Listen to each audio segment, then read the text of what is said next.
Among the many challenges in my life, the two challenges that really stood out was one with regard to the mind chatter, the constant mind chatter that was happening in my head. It was creating a lot of confusion, a lot of conflict within me, causing anxiety, stress, fear, anger.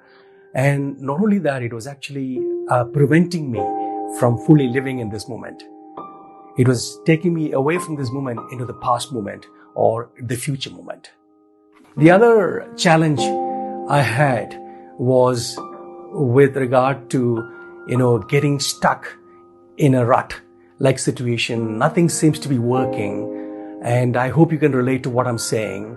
You're just getting by and you're banging your head against the wall. And that was, preventing me from fully functioning in my life. Through my self-introspection, I've realized, or I'm realizing, that I was plugging into something very limited, what I call the intellect. What do I mean by intellect? Intellect is everything that we have learned, we have acquired from books, from what other people have said, and from our own experiences that we've actually stored away in the brain, in the form of memory. And we're plugging into that. Nothing wrong with that, and that is useful, but it's got its limitations. It may work, it may not work. Imagine a candlelight being lit in a dark room. The candlelight gives out a bright light and lights up the whole room. If you pull the curtains off and allow the bright light of the sun into this room, the light of the candle is dwarfed with that of this bright sun.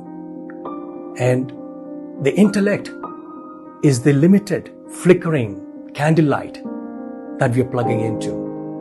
And there is this profound knowing, what I call the intelligence, is comparable to that of the light of the sun.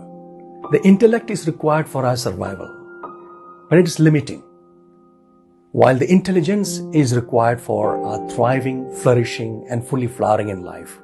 So how do you consciously balance the intellect and the intelligence is what I'm talking about in my new book, The Art of Conscious Balance. The Art of Conscious Balance is the technique that I've been using in my life and continue to use in my life to plug into this profound knowing, what I call intelligence. At the same time, becoming aware of this limited intellect.